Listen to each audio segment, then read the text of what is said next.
Okay. So we're live, are we? Okay. Good evening, everyone, and a very big warm welcome to our leadership team meeting this evening.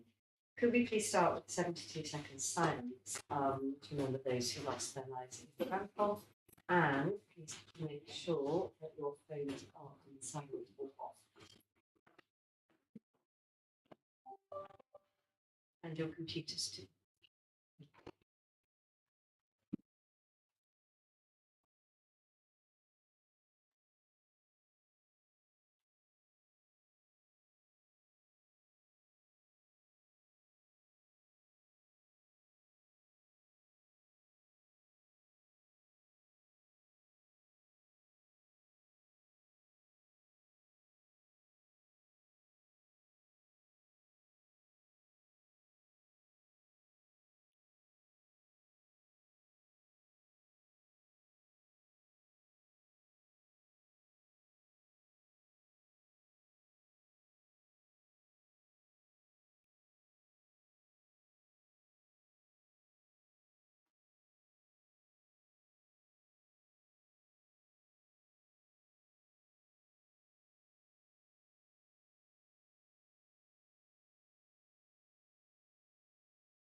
Are there any apologies for absence?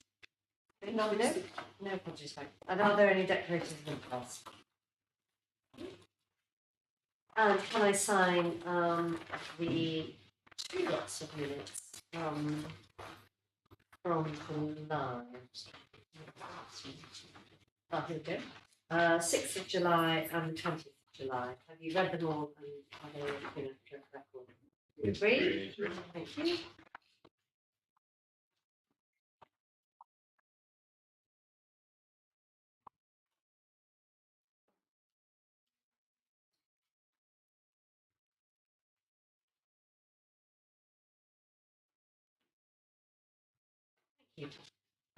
Can we please come to the first item on the agenda, which is A for COVID additional relief fund business rate relief scheme. So, Josh, do you? Yes, thank you, Elizabeth. Thought I'd present this paper tonight to the leadership team, and this is the COVID-19 additional relief fund. It's come to the leadership team because £9.7 million of funding to go out to businesses that previously were not eligible for previous COVID relief. This was announced in March 2021, but obviously due to various things, it's just come to pass now in 2022. These are rate relief for businesses that previously were not eligible for COVID relief in previous years. So these are things, for example, such as artist studios, kitchens, music studios and venues, etc., etc. We have decided to follow the government guidance and to get the money out as quickly as possible to these businesses, and this money will be automatic. So people don't need to apply; they can just expect to get some funding in their bank accounts in due course. But basically, that's what it is. And happy to take questions. It's just been passport. But yes, that's right. It's just being passported through the council to our business rates.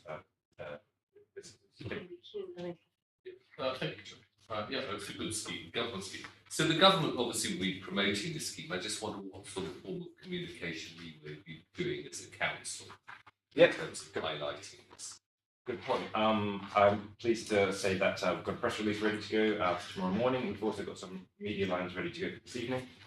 They'll be past this to promote the fact that we are looking after our businesses in the borough. We really respect them, and especially those businesses, as I said, that particularly weren't up for relief before, but now do get that relief going forward. Thank you. I mean, obviously, we absolutely welcome another 9 million for our businesses. But a couple of questions. One was obviously, as you said, this was agreed in 2021, so I was a bit mystified why it's taken so long. But two, presumably, how do we know some of these businesses even exist now? So you're saying they're not applying, and we're sending the money straight out to them. How are we sure that they're still there? Yeah, so it's very important that businesses have been operational in March 2021 last year. So if they're not operational anymore, they won't be getting funding. How are we checking that though? Well, I think. Because you said it was being passported automatically without any application. Yes, well, I believe that we know that the business rate pays are, and they will cross-check March 2021, but I'll pass it. That's Michael Curran. Yeah. Well, based on whether they paid their business rates for this year, we've got records to show whether they're still active or not. So we can base it on that. If they're not active, they don't get it. When did they pay their business rates this year? Well, they'll start paying at the beginning of the year. So they could not be active now, essentially. They could do it, have gone bust. I mean, it's just that thing. I guess it's just checking that we're not putting out taxpayers' money to businesses that don't exist anymore, which of course is, you know, a real worry with all this COVID money. So I don't know. I mean, I know it's a lot of extra effort to check if they're actually still operating businesses or not, but it was just something I thought we could keep an eye on. Can I just add one thing? So before we actually transfer any of the money, we run a check on bank account details, and it's called a spotlight check. So we're able to run a business's bank details, but also to check that they are still potentially a live business. So that's a government initiative that allows us to check those details. So that all the way through the last couple of years when we paid out the grant, that's been the check that we've done before we actually pass. Okay, good. So there will be there's some two checks. different checks. Yeah, good. Thank you. Yeah, it's reassuring. Yes, that's a good question. Any other questions or comments? Can we agree the recommendations in paragraph 2?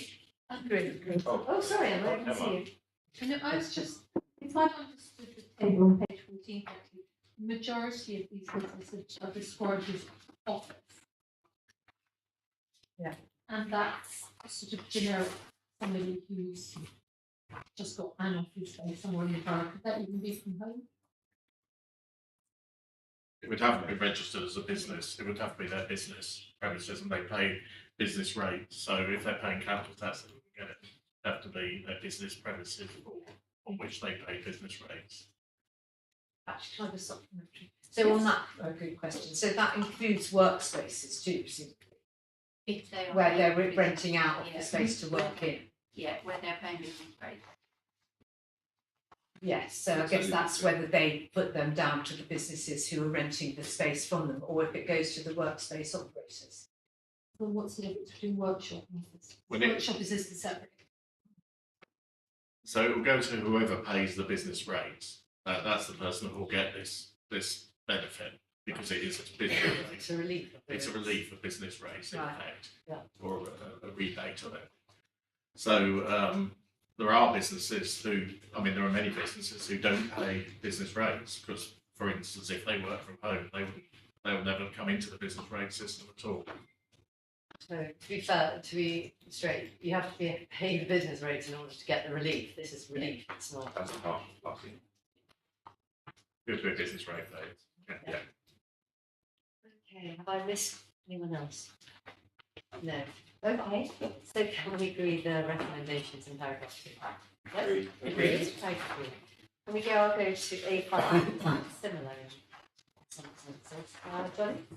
Yeah, so it is fairly similar. Throughout the pandemic, the government's administered the business support schemes. Although the pandemic's over, we do recognise that some businesses are still struggling and therefore need some support. The government has issued guidance on the eligibility of these grants and relief and how it should be administered, but the final decision rests with local authorities. So far, we've followed the guidance for all the previous grants and relief schemes to ensure that we can get the money to businesses as fast as possible. And it also ensures that we can claim reimbursement from the government. With this paper, we're asking leadership to endorse the award of business rates relief awarded so far and confirm that we're happy to apply the government's guidance for the final grant schemes. The exact terms for awarding the grants and relief are in the appendix, and I think it's fairly straightforward, but happy to answer any questions. I just stopped with one little typo, unless I'm wrong. in 1.12, says expanded retail discount for qualified course only. This discount was for the period 1st of April 2022 to 31st of March 2022. Is that right? It's a logical impossibility. Exactly, yeah. So no, there's a typo. So you need to figure that out before we agree to it. Really? What's the period? This discount was for the period 1.11 in page 2. I think it's just a typo. It must be 23 because the heading is. Yeah, well, 22. 23. Yeah. Yeah. Yep, In fact, there's a typo further on. yeah. Business rates In the nursery, head, yeah. 200. And that says April 21 to March 22. Can we just, Can I just check the paragraph, that second one? 1.11. Oh, yeah, I've got 1.11. The heading for 1.9, it doesn't have a real year. No, it should be 31st March 23, yeah. Yeah, sorry, we'll get those corrected. Thank you. No, correct. So, Okay, on the basis that the figures are correct. Are there any questions? Are there any comments? Yeah, straightforward. Okay. Can we read the recommendations that we agree to endorse the award of business rates? Agree. Confirm and continue the award of business rates. All in favour. Thank you. Right, next paper, you go. A6, it's revenue and capital monitoring position. This position. Yeah, so this paper provides an update on the in-year financial position and the forecast for the remainder of the year. Overall, there's a small overspend of about £250,000, 259,000 at the end of Q1. That's made up of service budgets who have an overspend of £2.5 million, but this is largely offset by an underspend on treasury management and borrowing costs. We've also rebadged the COVID-19 recovery funds to cost of living, recognising the scale of the challenge that all residents are facing, particularly our most vulnerable. And I think overall we're left in a reasonably strong position. Whilst the economic picture remains challenging, with inflation forecast to be 2% at the start of the financial year, but clearly not in that pace anymore, and energy bills and everything else that's going on for people as we're seeing in the sort of wider world. But it's a modest overspend. I think it's something that we need to look at very carefully as we go about preparing the budget for next year. Any comments, any questions? Well, Tom, and then Catherine, and then Sarah. Thank you for acknowledging regarding the COVID funds to the cost of living funds. And I just have a question about the actual council tax on page 67.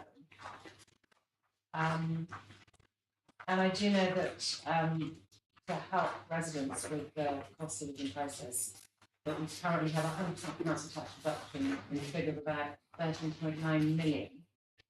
And obviously, well, not obviously, but that might well increase as more people require and need the council tax reduction. Just wondering how will that be collated in this, or how can So, so we don't actually report on the number of claimants that are entitled to council tax reduction. So that 13 million figure was our estimate when we set the budget back in March. I think that's a really good point now as we're going through the next 12 months in particular. The one that we report on potentially council tax collected, but it would also be useful. I think we can keep performance indicators of living about looking at the number of payments that we are supporting. But I would say as a council, we are one of the few that still do the 100% reduction. I think what's really important is that we continue to promote that over the next 12 months. But I think that's a really good point, and I'll take that away for future monitoring that we look at in the secondary. It's a really important point as well, particularly given the cost of living challenge that we talked about. We are one of the few councils that does this, and it's a significant budget commitment that I think we should be proud of making and commit to retaining as far as possible. Thank you. Catherine? I was just looking at point 2.9, which is the school carbon zero money, 8 million transferred to the capital fund. And it was just the sort of explanation of it here, subject to approval, but I mean, I presume with the inflation as it is, of course, my real concern is that 8 million isn't going to be nearly enough to pay for retrofitting 37 schools in this borough. So I wonder what sort of contingency we're looking at to actually be able to commit to our promise of retrofitting them. Well, the figures have been based on the ETHA report, which was commissioned independently a couple of years ago. So it was based on something that we had commissioned and researched. But I think you're right to flag that as a challenge. We need to be mindful of it, and I think some of the surveys are on the way.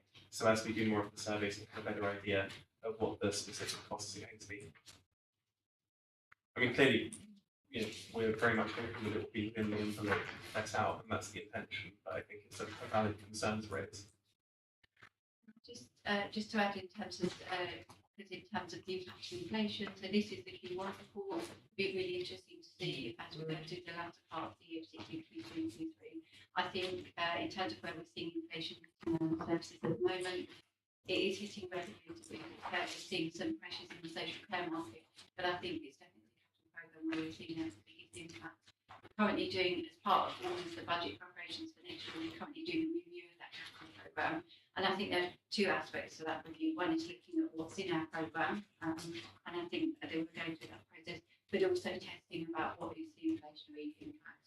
Because I suspect, we picked up the example of schools, but we do know that particularly in the housing space and behind, we are seeing those tenders coming through significantly higher. So I think the capital programme, we've got detailed monitoring around inflation generally about impacting on our services, but we shouldn't ignore the capital programme. I think that's where the biggest hit will be. Yeah. So I think we'll probably need to come back on what is possible within that 8 million envelope. The reason we've got at 8 million is that that's what we've got in the capital pipeline at the moment, and that's what we've got approved to bring forward. If it does come out more, then we will need to come back to leadership team with an ask for additional capital. But we should also flag what a positive thing it is.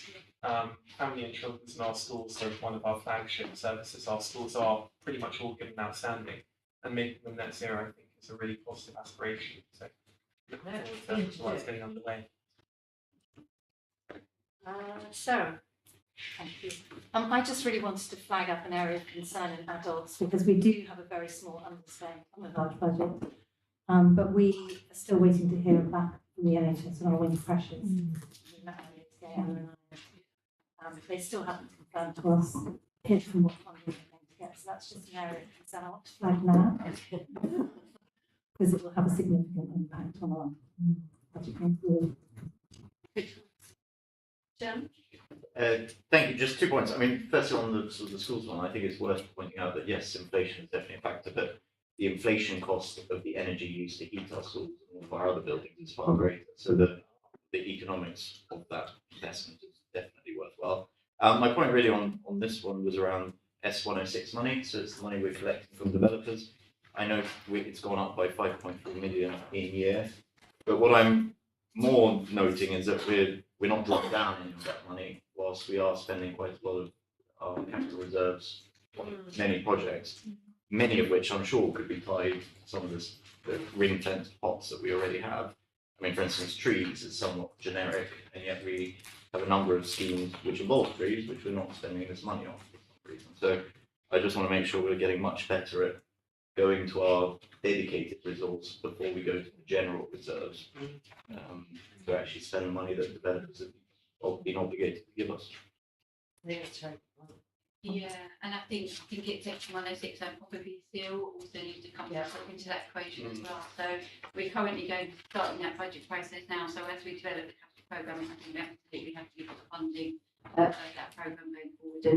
And given where we are with borrowing costs and potentially high interest rates, we need to avoid our existing resources there. So we'll build that into the budget that comes forward from next year. But absolutely kind of scrutinise that Section 106.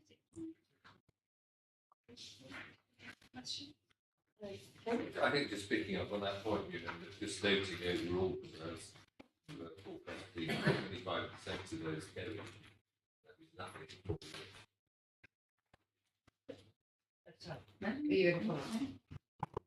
I was just interested in the reserves again, on table 5 on page 65. It's an awful lot. It's your staffing costs rather than what I would think what you use your reserves. So there's, and I can quite understand why you want 2 project managers or staffing to the backlog of 500 planning applications, and then there's 2 apprenticeships, 3 apprenticeships the other side. I was just not surprised to find them within the reserves rather than within the revenue budget. Services were, you know, doing it within their own envelope.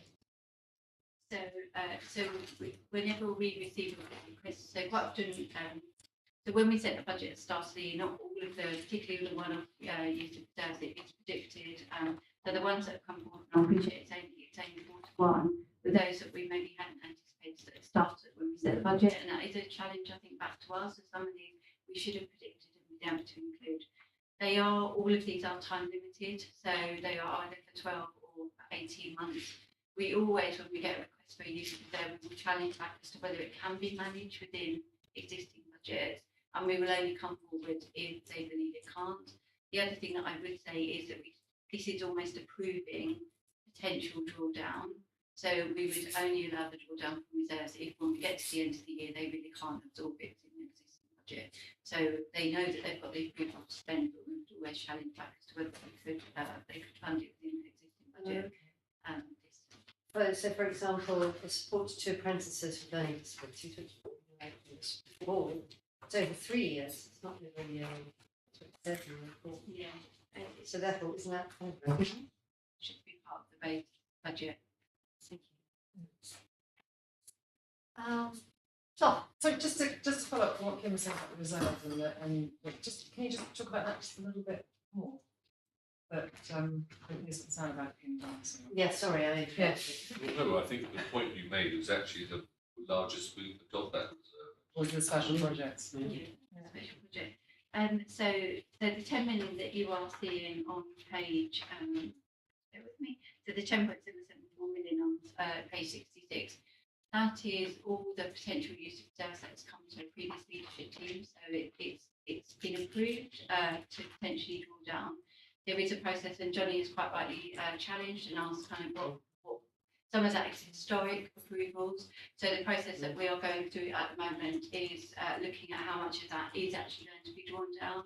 Some of that 10.7 is approvals that came forward 2 years ago that haven't been drawn down, and therefore we are going back and saying almost not to reverse the approval, but if it isn't required, then we need to take that out as a commitment, because we need to be forward projecting on our reserves. So when we come back at Q2, which will be in November, we will have an updated position, a much more realistic picture of what is going to be drawn down versus what is quite historic and is no longer. And we have come across that, and we're sharing the initial findings with Johnny before it comes into the Q2 report. Yeah, this is something that I've raised with finance officers as well, and I agree with all of the challenges that have been. I think we do need to be very careful about capitalising revenue.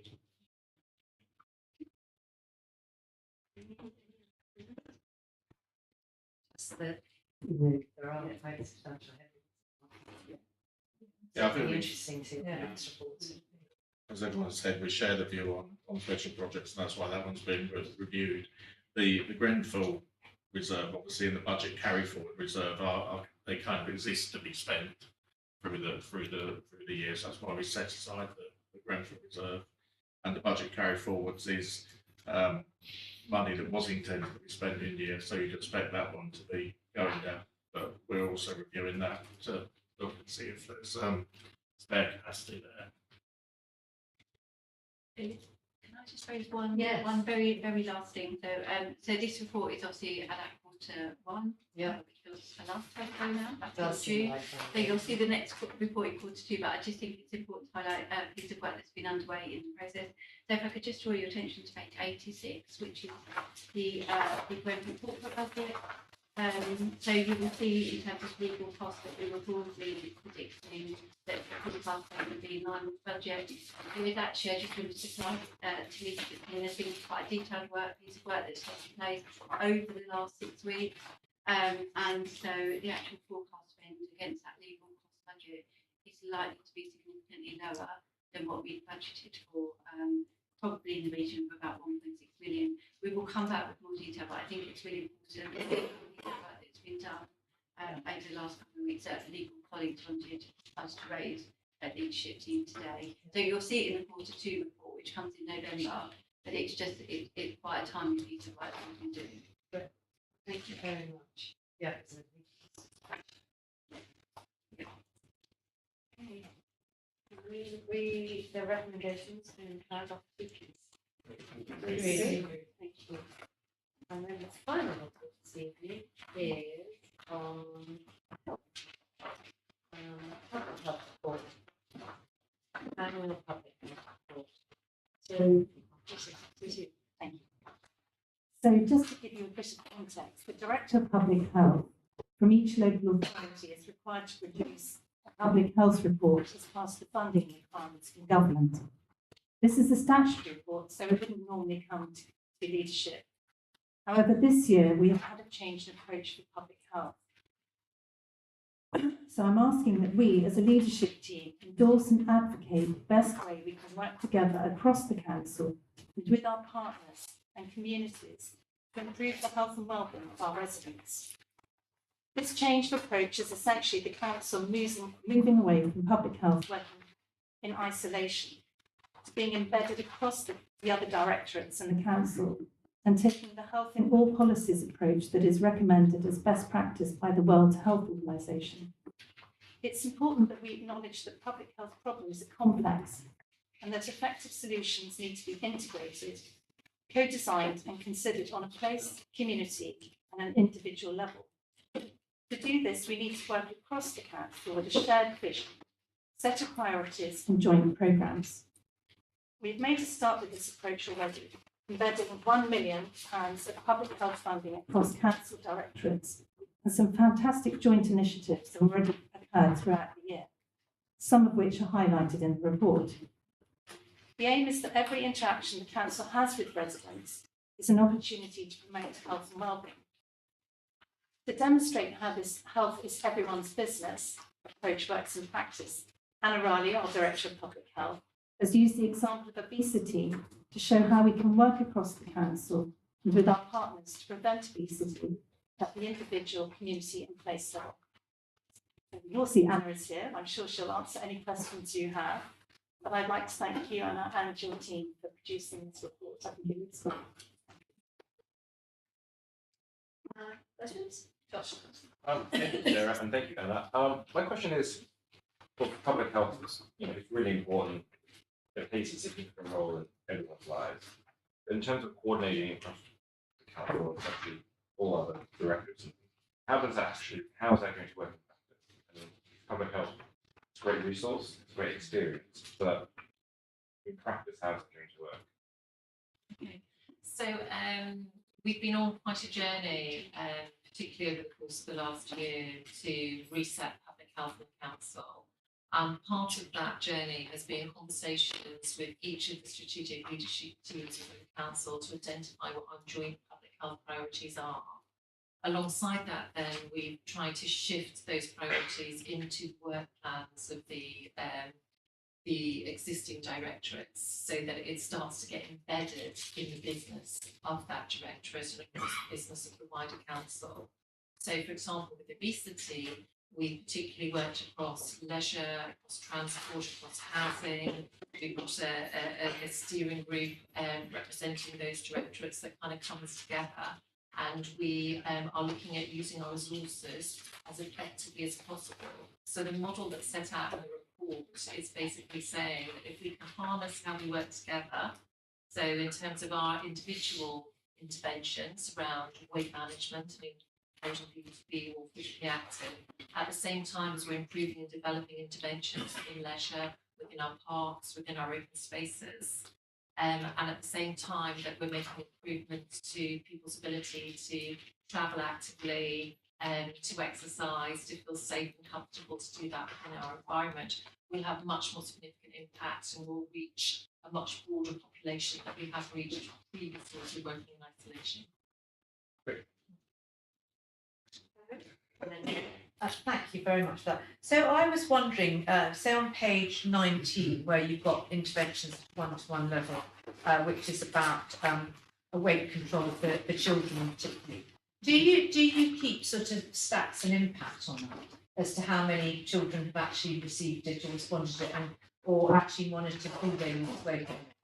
Yes, so all the services we have are compliant with the NICE guidance, which sort of sets out standards for what services need to achieve. So we're monitoring our services to ensure that we're getting clinically significant weight loss in the individuals who attend those services. So that's a large focus of what we do in terms of the quality of the services that we commission. And can we see that? Yes. Because I think it would just be quite helpful to us to actually see it as the result, sort of results and percentage change of people who are getting it. And whether and then to people who have lost weight, then like 2 years later, do you see whether they kept it on? Yeah. So I'm not entirely sure of the points of follow-up, but NICE also sets criteria for that. Oh, okay. So I think So, Great. Well, it's music to my ears that it's across council departments, which is wonderful. And just want to check though with kind of my voluntary sector communities hat on, that there's no obvious duplications. How are you working to make sure that you're public health and supporting one voluntary organisation, but also through someone else and supporting it as well? So how can we make sure that everyone's talking continues? Well, alongside those conversations that we have with directors across the council, the joint work plans we have and the partnership agreements around resource that we invest across the council to get good public health outcomes. Some of the work we've also done this year, wider from the council, is to review our approach to voluntary sector funding and to join it up. So one of the initiatives we've done around that is public health grants funding for the voluntary sector. We've incorporated that into the wider council pot. Now that has a number of benefits. So if you took the example of CAB still is keeping that focus on the mental health and well-being of its client group and ensuring it's monitoring those public health outcomes. But we've reduced the bureaucratic burden on CAB by ensuring they only have to apply once for that. That's very helpful. Thank you. can I ask you something about your infographic data sources and how common they are? So, St. Andrews University, the 1 in 5 adults are physically inactive, and that's the Active Lives Adult Surveys for England. Was that done in KMC? So that would be an estimate, which is then applied across a population group. So there may well be some folks within KMC who were a part of the wider kind of Sports England survey that was used to develop that guesstimate. Okay. And I listened to something on the radio. I'm not a statistician, but they were saying there's quite a lot of questions about the what it meant to be physically inactive and what the criteria was. So you're fairly confident that that survey is fit for purpose? So we would be using that as a guesstimate to guide the work that we're doing and to inform what level of resource we need to be putting into our services locally. But alongside that, one of the things that we've really developed this year is improving community insights and bringing community voice into our services. So alongside, one of our commitments in this report, as you will have seen, is ensuring that community voice is a part of what we do. And in terms of developing, commissioning and engaging our services, we are involving local people within doing that. So as well as using that estimate, we'll also be taking a litmus test of what the local population sense in an area. Okay. And so for all your quantitative data that you're using, which of these others are also guesstimates? It's quite a big thing, or maybe not. Harry, you're Possibly. your numbers? Possibly. It depends on, I mean, well, I can tell from the 2,000 person survey what the votes will be at general elections rather than 30 million. If you use multi-level post stratification, MRP, it's really how they impute the information to this level. So I don't know how they've done it, but it could be highly reliable, but it could be a guess. I'm sure it is. I'm hoping it's the MRP as well. Hopefully the MRP, yeah. That's a part. Okay, well, I'll leave it there, because I don't think I'll determine, but I was just, Yeah. it's only because I Very- listened to a whole economist thing on this survey, saying that what did it mean to be physically inactive and what meant to be active and, so, sorry, I probably shouldn't. Yeah, well, no, it's- listen to it, but just, you know, when you say it's a guesstimate, really, I mean, it doesn't give one a huge confidence. So You're this- not to deploy resource, but yes. Correct. And it varies, it's the national resources we use, but then there's also local level as well. So for example, in our schools, we measure our children Yeah. at reception and at year 6, which then gives us an indication On those areas. fairly accurate of those who are attending our schools, but then we do apply that across the whole population to give us an indication of what that means for all children in the borough who are aged under 18. Because not all our children are at school. Okay, Emma, and then Tom. 2 points. One, in relation to what you just said, was only 50% of children in our borough go to our schools. And I would argue that the ones who don't probably have a different characteristics. So I think you would be completely wrong to apply the ones in our schools to the rest of the borough. You would go completely distort. Yeah. And I hope you understand the point that I'm making. And I hadn't picked up that's what you were doing. I thought you had understood that serving half the schools in one group of schools wouldn't give you a very accurate picture of the whole borough. So, and then the other thing it occurred to me, you said here about anxiety and mental health. I don't know if this, presume this was done the last year, and of course, COVID has created huge anxiety. And again, I question whether you, how useful it is to data that you collected during an extremely abnormal period for everyone's. I mean, there are a variety of statistics that we look at to understand children, young people's mental health and well-being, and that includes the service activity data that we see in our resident population. It also includes the prescribing data in our resident population, and then there are clinical reference groups that we have conversations with to sort of understand what are the implications of what we're seeing in the data that we have. So there are various levels of data that we look at to help us build up our picture. It's no one statistic that we take to sort of inform what we do. No, but it's the time period over which we're doing it. It's not that I'm questioning that those things aren't accurate, but I would have thought that, you know, I think it's well understood that in the last 2 years there have been huge, Yeah. you know, and I'm just saying if this is data, it would be interesting for you to come back and do this again next year, and whether you get the same thing. And then the piece around the school, obesity. The measurement program Yeah. for schools. How do you said you take what you get from our maintained schools and borough, and I'm saying I think that's given, you know, the income differences between those children. I have a question of the that. So various work is done on that data to adjust and adapt the data to take those aspects into consideration. So we're always working with the data we get to see what different types of lenses we can look at the data through. There are ongoing conversations with schools. There are also the conversations with our services across the board and wider services. So the conversations that we have with GPs around what they're seeing. We commission health listening services, so the conversations we're having with them. We're looking at the data really right the way through from mums being overweight, going into pregnancy, breastfeeding data, all those Got you, aspects. but this is really an analytical, a statistical one. Are you saying that the measurements that you take from the schools that you have, you apply to the whole population? No. we report that data as the children in year reception year and the children in year 6, and that's the data. Do you, given that's only half the children in the borough, do you apply that to all the children of that age? We use that as an indication of what we are likely to be seeing, but that data gets amalgamated nationally and looked at sort of across the country and can be looked at various different levels.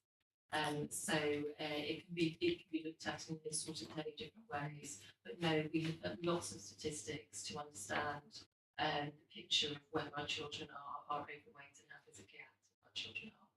So we look at it through different lenses, not just one lens. And I think there's a piece of work that could be done with private schools again on this, and also vaccinations. So I think that's something that we'll take away. I'm not saying I'm not concerned No, about no, the children, I I'm totally just saying, understand what I you're saying. suspect we have a Huge distorted Yeah. picture. Yeah. Because we're wrongly applying what we see in one group of schools that reference a very, a particular, particular group of children. What I would say as well in our work with obesity, like smoking, is a very strong socioeconomic. That's the point exactly, that I'm that's making. what I was So making. we know That's the what children in our most deprived areas Correct.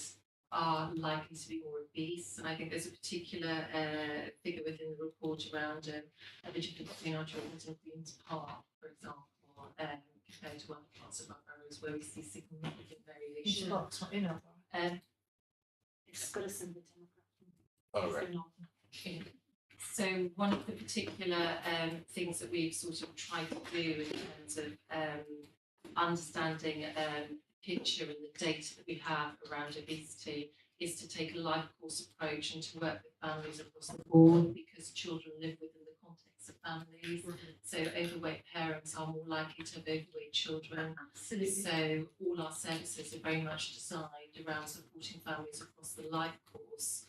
We take a proportionate approach. So in our areas of deprivation, that's where we concentrate our services and target our approach. I think we've given 2 examples in the report of work we're doing in Chelsea Riverside and some work we're doing in Cobble particularly to really work directly with residents, with communities, with families to understand what are the factors which are causing them, their children, to be overweight in that area, and what are the things that we can do together that will help alleviate those factors. So when we talk about making a healthier choice the easier choice, that's the work we're trying to do with those community groups.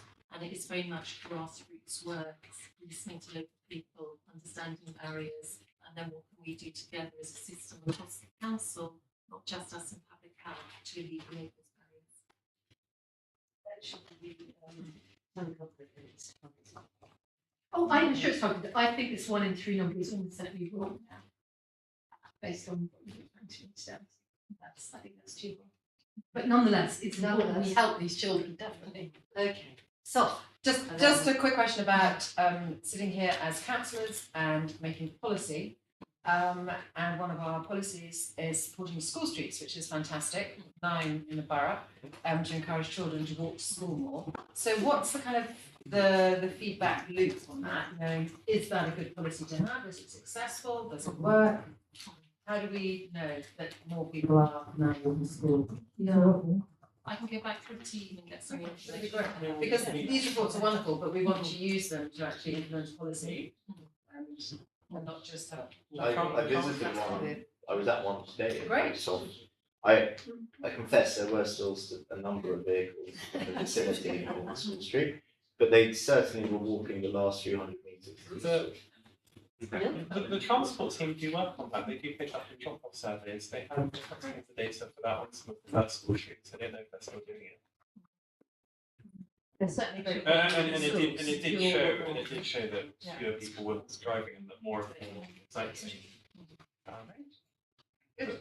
Then you do think about proportionality of the intervention.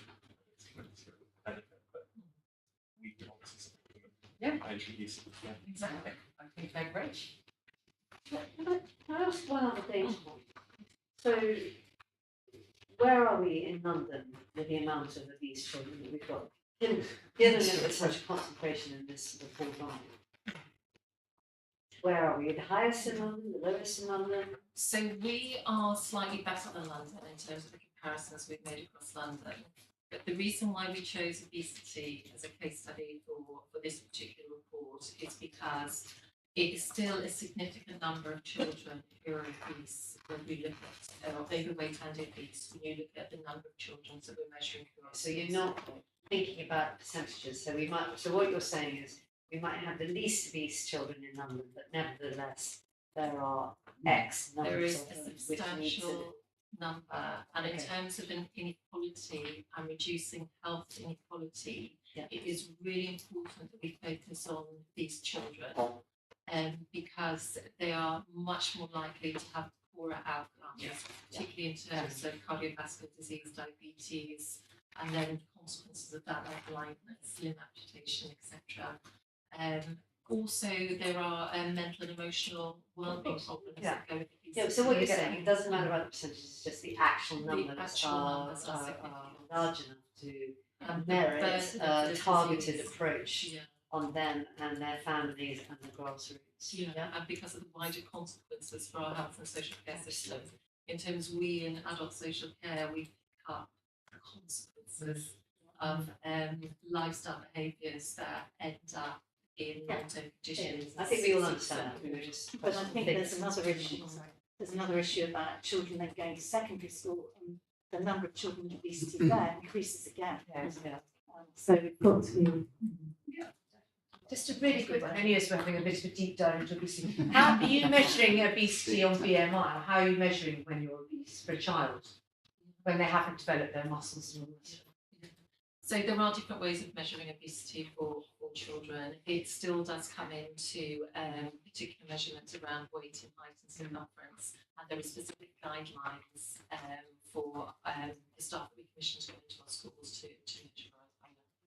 So it's all done online. So is there anything not on obesity that you'd like to ask? Not on data, not on obesity, otherwise are we happy with this? To accept this? Thank you, Annabelle. Thank you. Can we get a report? Thank you. And is there any other business? No? Thank you very much. Can we switch off the cameras, please? I'll just. The camera.